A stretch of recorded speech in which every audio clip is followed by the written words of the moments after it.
I started my career as a designer by an internship at the Folies Bergère.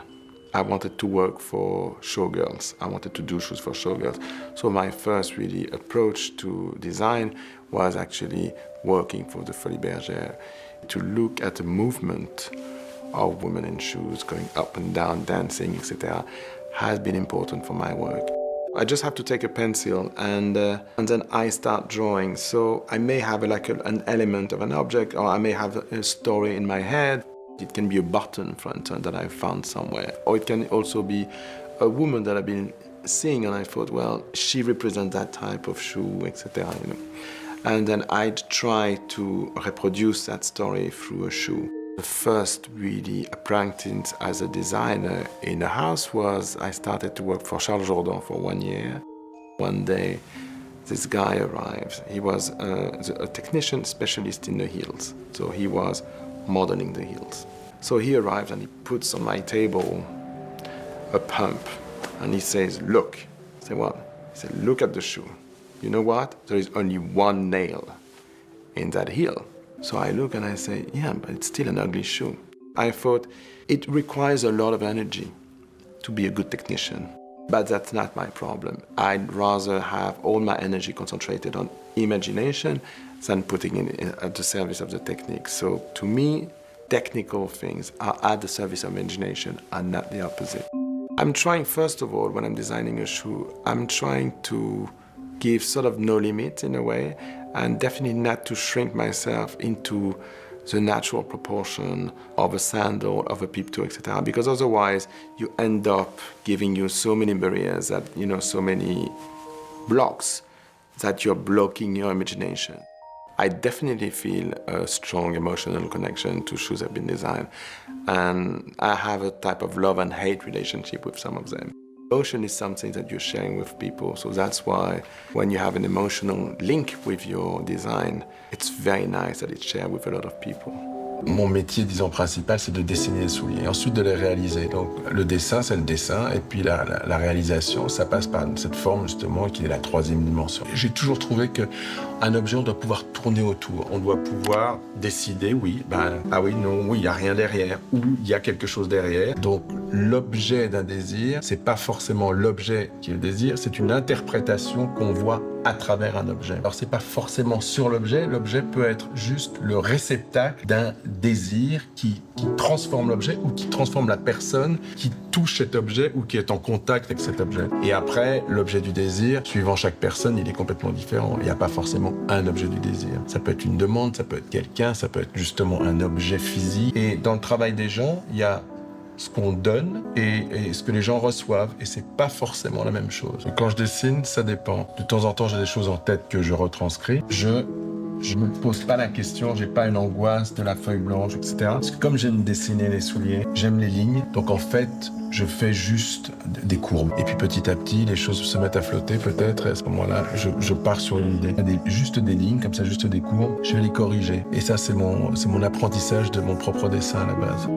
Disons que quand même dans mon histoire, s'il y a une couleur qui me définit, je vais pas dire le contraire que le rouge. Mais j'aime le rouge, pas uniquement à cause de ma semelle rouge, disons, mais par le fait que c'est une couleur que les gens aiment quand ils n'aiment pas les couleurs. La première couleur qui s'en tire, toute seule, de manière solitaire et unique, c'est le rouge. Le problème de la couleur, je dirais, c'est que c'est difficile de dire. Donc une couleur, ça dépend à quoi quel est le support de la couleur. Parce que la couleur toute seule, ça veut rien dire. Il ne faut pas dissocier la couleur à son support. Moi, je fais un métier qui est destiné à être partagé.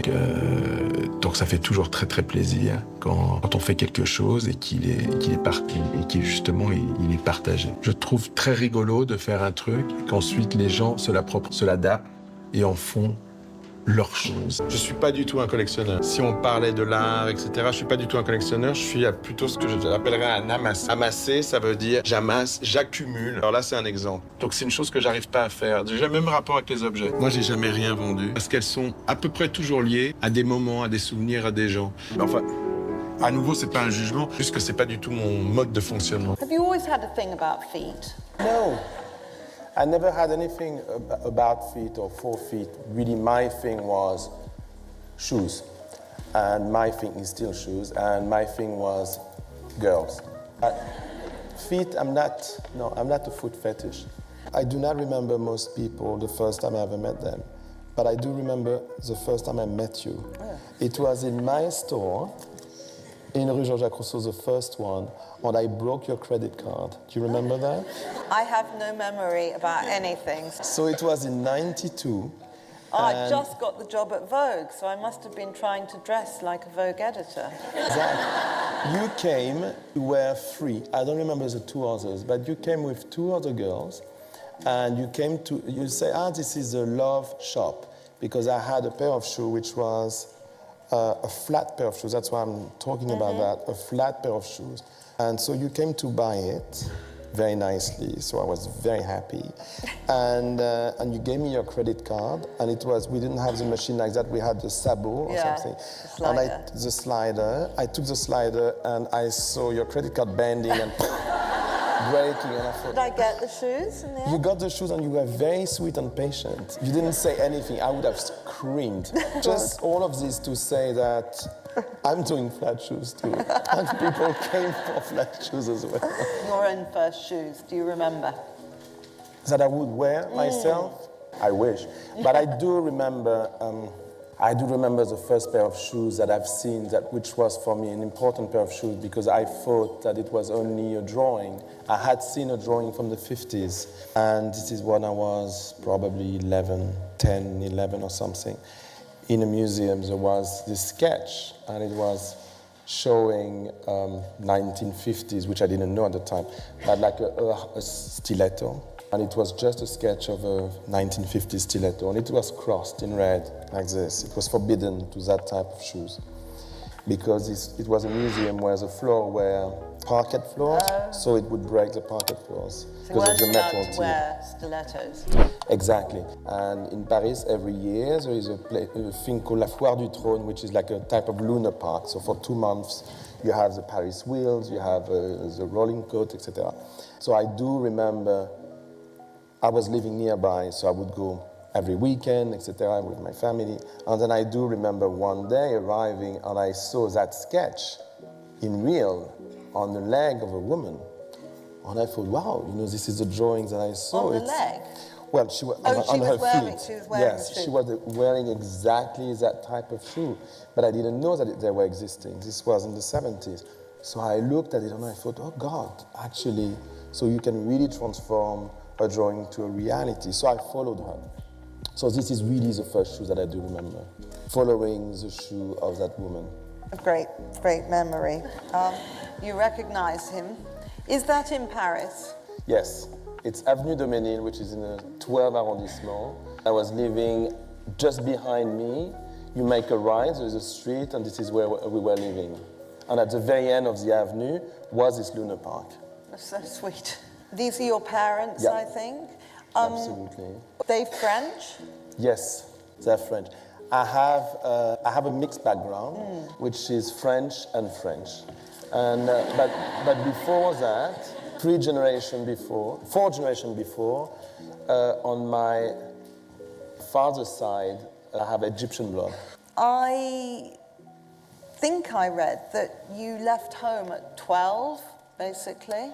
12 and a half. 12. It's important till the age of 16 or 14, you count the half years. Yeah. I did not escape. I mean, I had a fantastic family. I had fantastic, they're both dead. And, but I had great parents. So when I was 12, I was quite mature. And I was a bit like girls. Girls are more mature than boys in their teens. So I was a bit of a girl on that. I was much more mature than the boys of my age.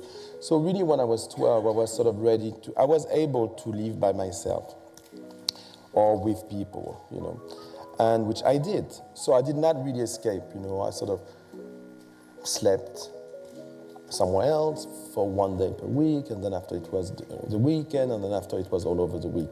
But I never had a break with my family or anything. They've been always super sweet and very supportive. And they weren't very worried about this child roaming around the city? The real thing that my mother was worried about is that she thought, and I agree, now I have to say I agree, she thought that I was really dressing very badly to go to school. And I used to like, comment on dit des shorts? Shorts? Shorts. Yeah. And I used to like them with pointy shoes. And she would say, you cannot have a short with pointy shoes and socks. You have to really leave the socks or change the shoes, but it doesn't go. And I was like, Mom, I like it this way. And she says, you do not go at school with shorts, socks, and shoes. So I had to change. I agree. I sort of said that I agreed, and on the way to school, I put back my socks. That's your mother with you, yes? Yeah. And she, obviously a very chic woman. Was she always interested in style and clothes, or not really? Not particularly. Not really. I cannot say. You know, I see many colleagues or designers, etc. says when I was a teenager, I used to read Vogue, and this is how I discovered fashion, etc. And good. To be perfectly honest, I never read fashion magazine. There was no fashion magazine at my parents' place. I don't remember anything having to see with fashion before the age of 15, probably. How did you start your own company? I started at the very end of '91, and totally sort of by accident. So I always lived in Paris, and before starting my company, I've been working for different people. So after '82, when I turned 18, I worked for Charles Jourdan, which was a big factory in the south of France, a year. Very difficult year, but very interesting for work. Difficult, why? Difficult because I was really going out every night. I was a kid from Paris, and then suddenly I'm arriving in a factory, and everybody hates me. And I arrive with, tons of luggage. I have to be dressed every day, and you're arriving in a serious factory in the south of France, in a small town. So I was basically the Parisian. And the first time, I am polite. Actually, one restaurant. It's a restaurant which is not far from the Goodman. It's a restaurant which is basically just nearby, and it's called Quality Meats.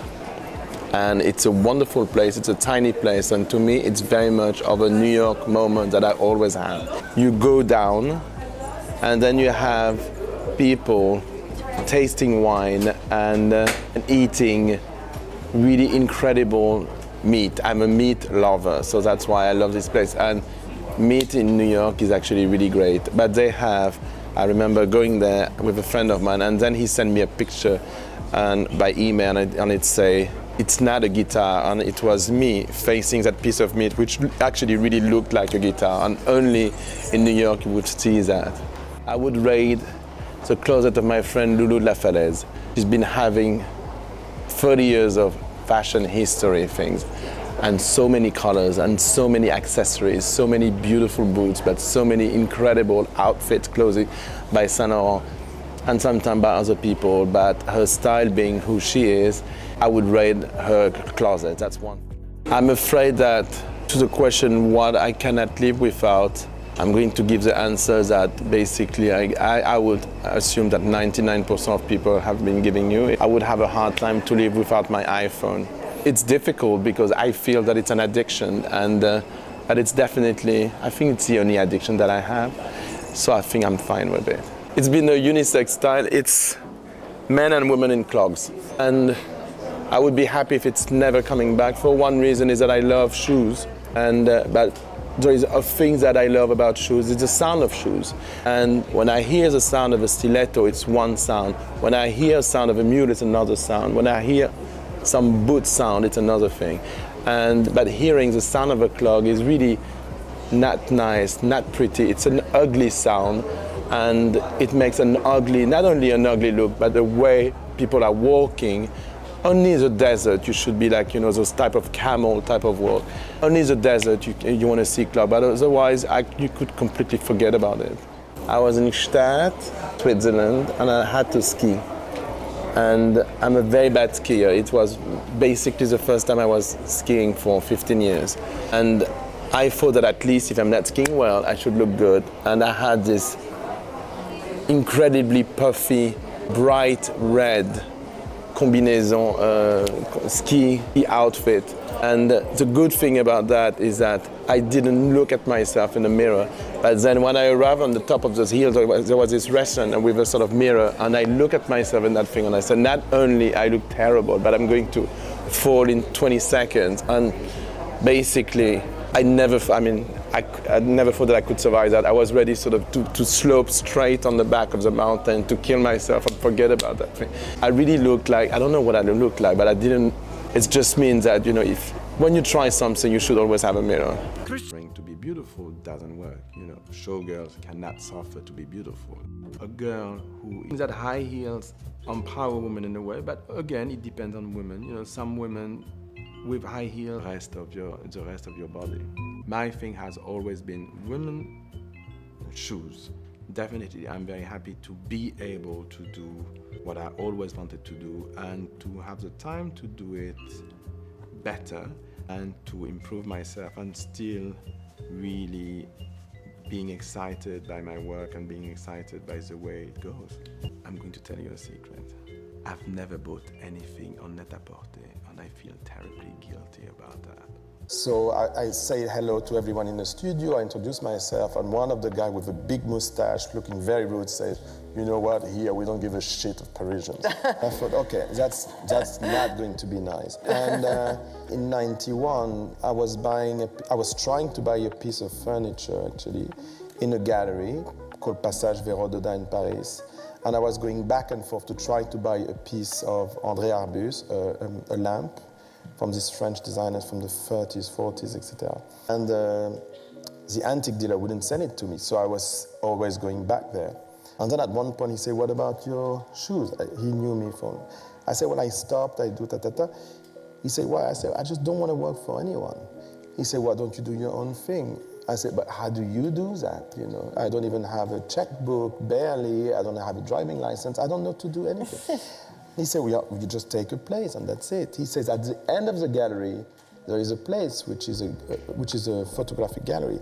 They sell it, why don't you take it? And I thought, well, I never thought about it, but it's not a stupid idea. You weren't right in the center of Paris, were you, when you did that? Your shop, or was it? Yes, it was sort of in the center of Paris, but it was in a dodgy street. I have to say, I would have never started my company without a place. I really considered shoes as like, you know, object of desire and almost like a jewelry thing. Mm-hmm. So a jewel is nice, but also when you open the jewel, this box is important in a way. So I always thought that it's nice to have a jewel, but it's also nice to have the box going with it, you know. And then also people do understand the environment. I'm designing shoes, but if you go, let's say in the first time in my store, it's the environment of it is designed also, so it makes part of my process. In the world that you're working in now, and in the world that we're all working in, where the need to be a personality, to be somebody who is recognizable, somebody who comes and does something like this, or does trunk shows, do you think that's become a very important part of the business?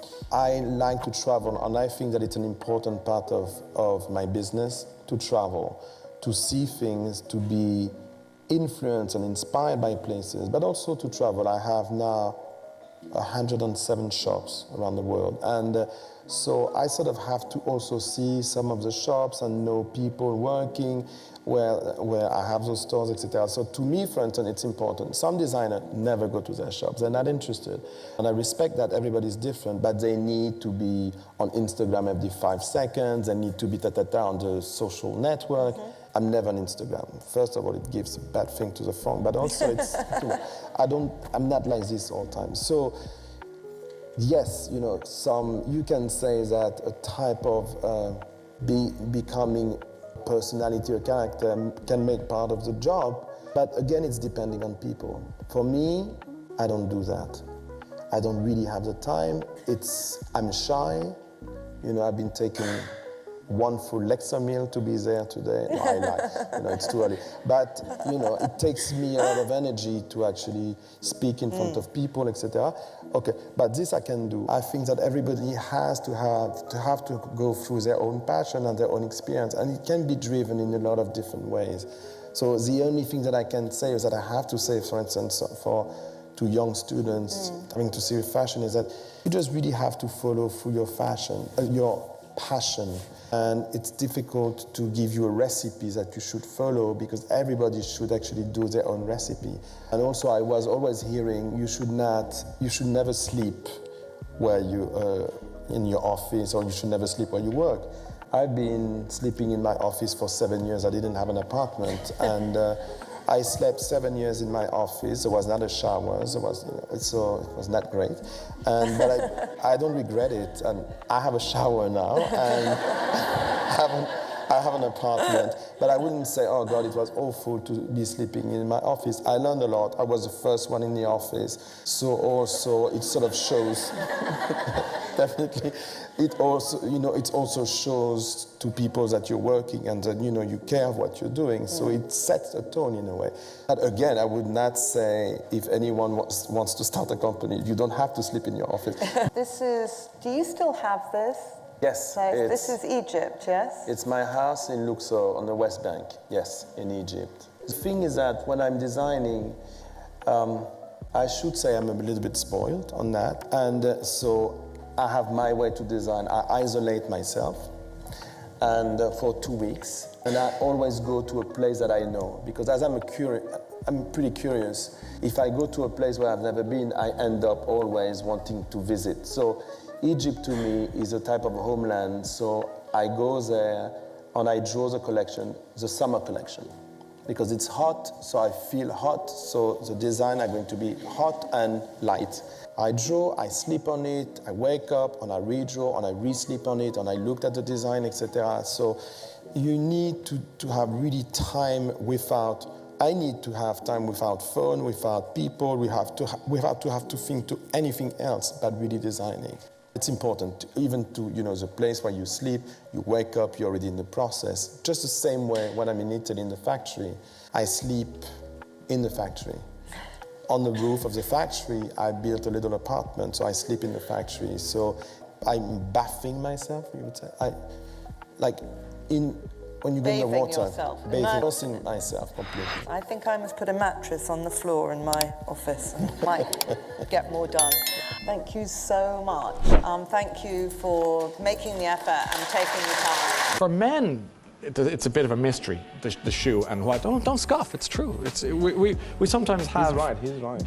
We don't comprehend how important the right heel is for women. Why are they so happy to suffer for their beauty all the time with these high heels? I think that there is a natural element of girls of being really playful with the shoes, but also a shoe is definitely giving a body language. Yes.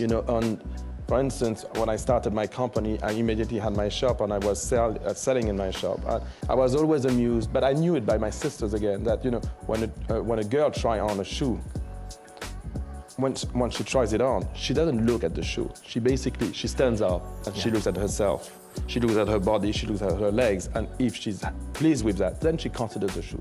So really the shoe is just a pedestal of the whole body of the woman. And if you think of it, yourself being a man, if you try on a shoe, you may even do just that, You may not even stand up. A girl is really going to look at her whole body. It's completely different. Oh yeah, absolutely. I was chatting with men during the week and they were saying, I have 3 pairs of shoes or 4 pairs, just go in, that one. And there's no imagination to it, whereas women, it's a day out, in many cases it's a month out, depending who you're with.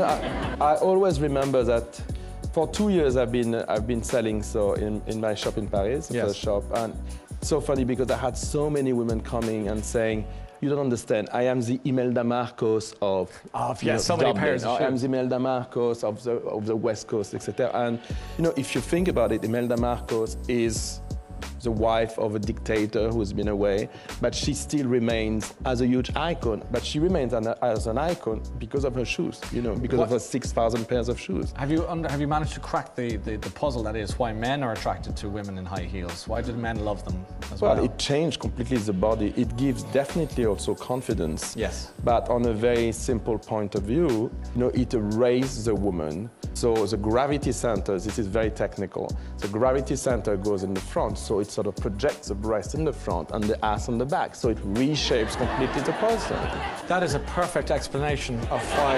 It's a technical explanation. That's wonderful, and I think I'm fortunate enough to have few homes. So I'm in Egypt, I'm either on the Nile, I'm either in Aleppo, I'm in Portugal, or in my country house in France. One of the things that I prefer during holidays is actually taking my time to read. I am actually reading at the moment a great book in French. It's Life, The Life of Keith Richards, which is written by James Fox. It's a great book. The new decade is going to be quite special for me because it will be the beginning of my 20th anniversary of my company. So I'm just hoping for the next decade to keep on growing organically and exploring different things. Just hope to keep on, basically. I've known that area since I'm a kid, actually. This passage, I remember, was probably 12 or 13, and I was having this friend from school, and her mother was a photographer. So she took us, with my friend Eva, she took us in that passage to see this gallery where a friend of hers was showing. Since that day, I really love that gallery. Now it's been restored. It was sort of dark. It's been very nicely restored, but even before it was restored and very dark, it was very, very pretty too. So they've been restoring, you see, all the way up. So I was trying to buy a lamp and he would not. He's called Eric Philippe, a charming lamp. And I was trying to buy a lamp from him. He wouldn't sell it. So I was going back and forth, trying to have it for sale, to buy it. He would not sell it. So anyway, to end of the story, he knew that I was designing shoes. He said, "What about your shoes?" I said, "You know what? I stopped because I'm fed up to work for people. I did a fantastic work with Mr. Roger Didier, taking care of his exhibitions there to the Louvre. I don't want to work for anybody anymore. So I decided to change, and now I'm actually doing landscape. You know, so when Eric told me that, he says, "But do you regret your shoes?" I say, "Yes, I do.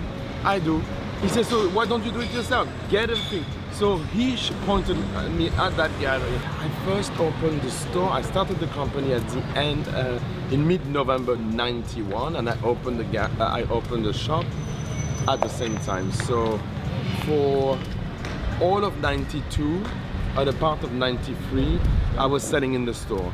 So I was the first year.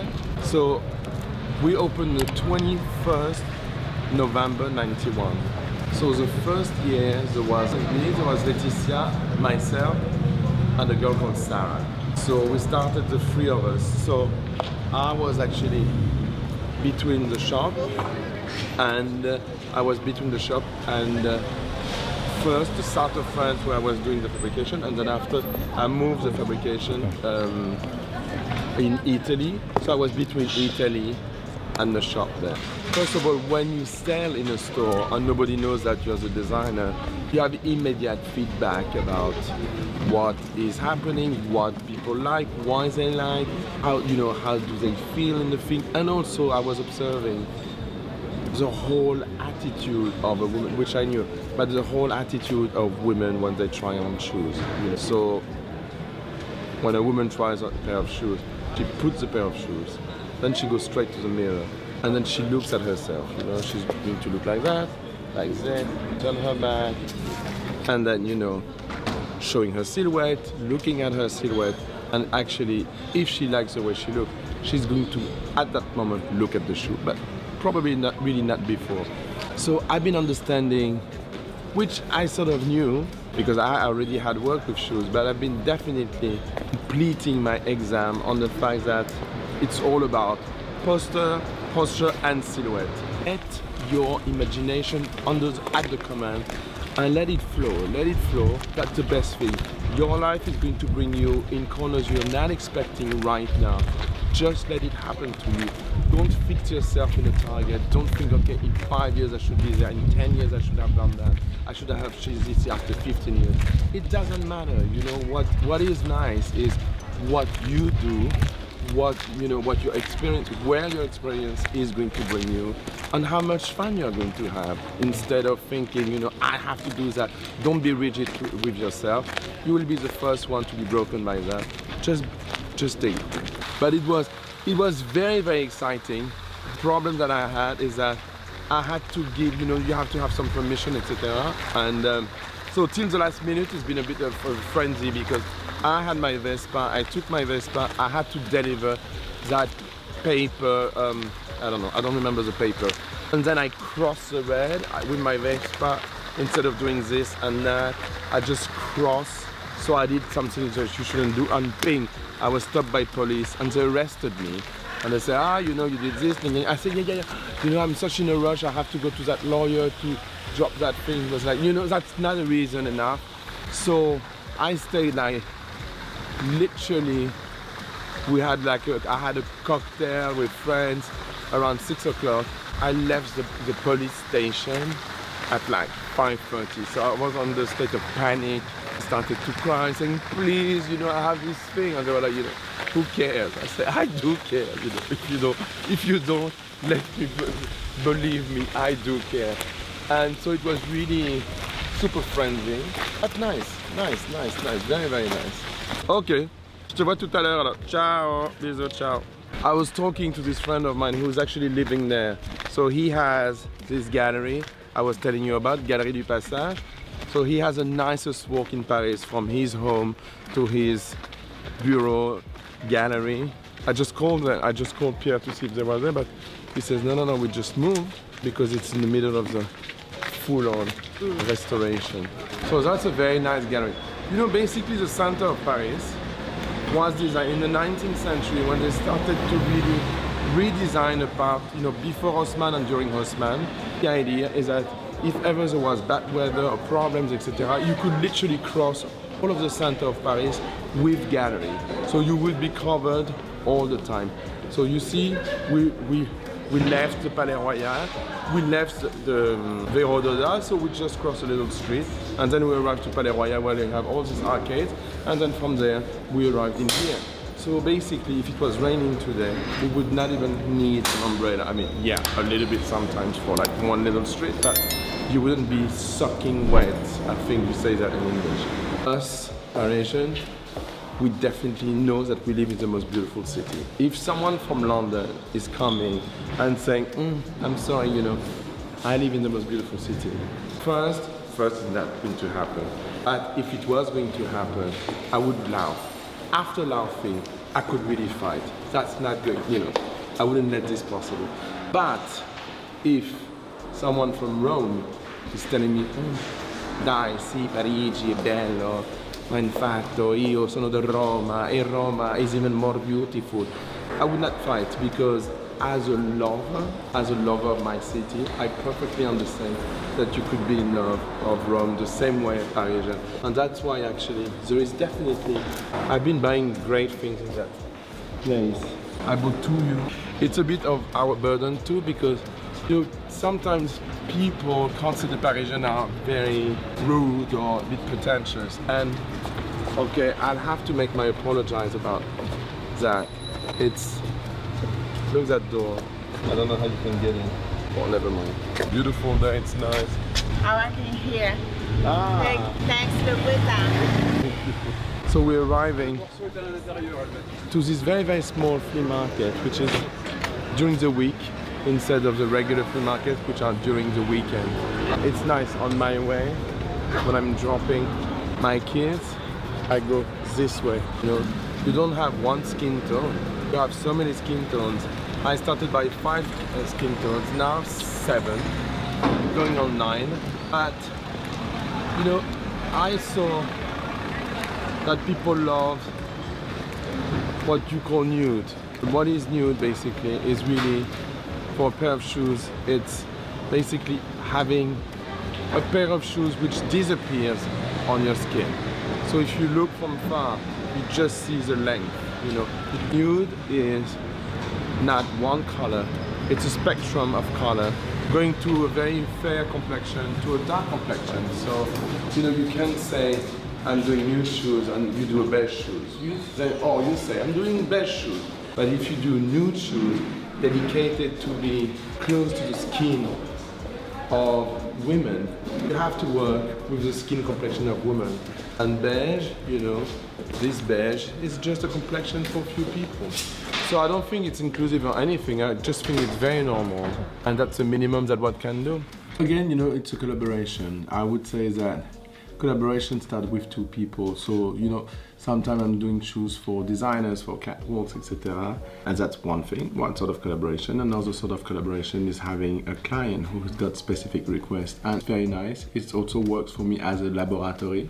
But when you're as close as possible to the desire of one person who is excited and has very specificity she's asking you, it's really a nice thing, because I'm dedicated to my work, but my work is dedicated to women, so it's nice to be able to give that luxury space to one person. Bye bye, and enjoy the rest of the city.